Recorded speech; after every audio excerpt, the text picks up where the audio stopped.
ولذلك بقى إلهي في سورة التحريم لح دمر بقى إلهي كقورما يا سورة داس لبوا لوانين إياه لبنا تصالح في عما لقد إياه لبنا تصالح بقى إلهي كتل مامية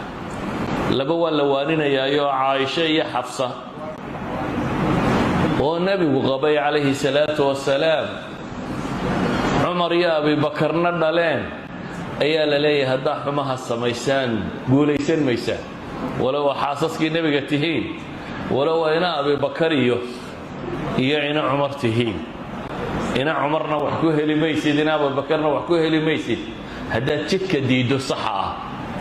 لبتنا إلهي سورة بسودة شيء واللي حدا دمر قولها الله لبنا وحل الشيء إن يحقق السجنان وينكوا إعدام لبا النبي قبيل ضرب الله مثلا للذين كفروا امرأة نوح وامرأة لوط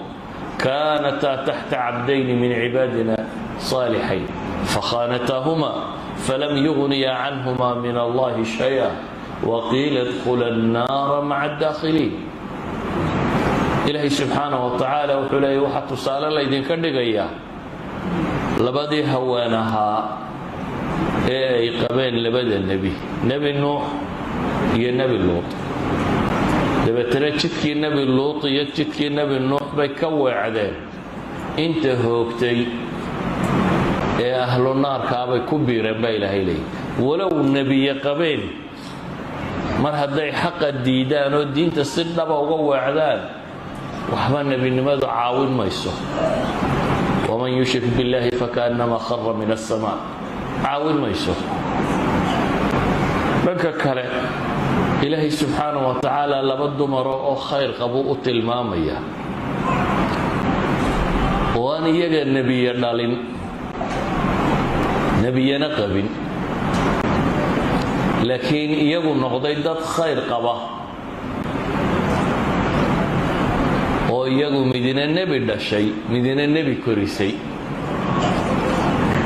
لكن wanaagooda laguma tilmaamin inay nabi dhashay oo quraamay inay nabi korisay waxa lagu tilmaamay inay mowqif istaageen inay diintooda raaceen iyadoo imtixaanaadka ay soo mareen وضرب الله مثلا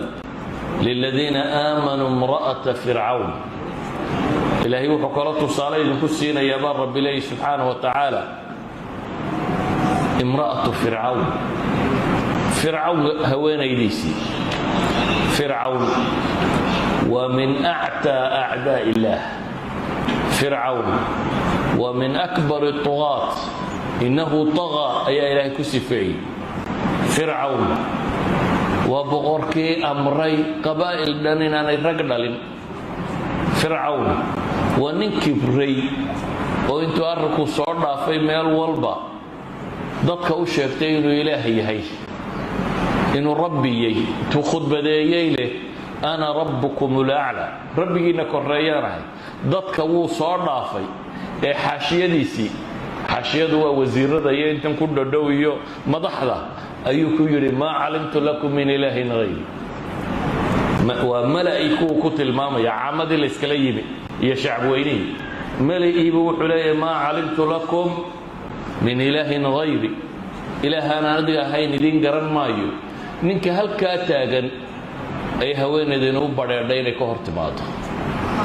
ninka mowqifka isla taagan qabiildan waxay dhaleen gowracaya dadka rabbinimada u sheegtay ilaahnimada ay haweeneedii ku tala gashay inay is hortaagto oo ay rabbi doorato markaas ilaahay baraysaa waxay leedahay rabbi ibni li indak baytan fil janna ilaahu adiga agtaada فرعون أكتي سماها وحو فرعون نمعو إياه استيوردن مغطو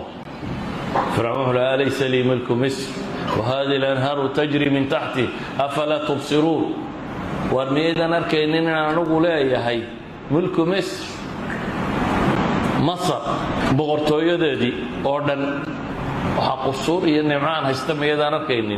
ميدا نركي بولاي هي وهذه الأنهار تجري من تحتي وحوبيه هوستيدا دريريه هوينيدن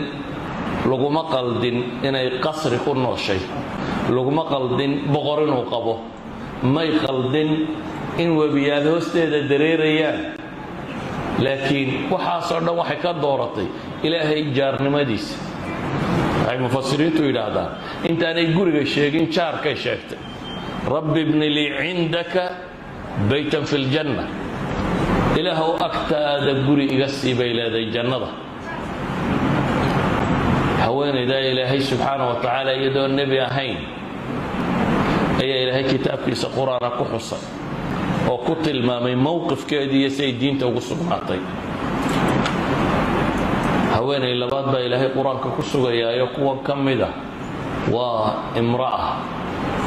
waa maryam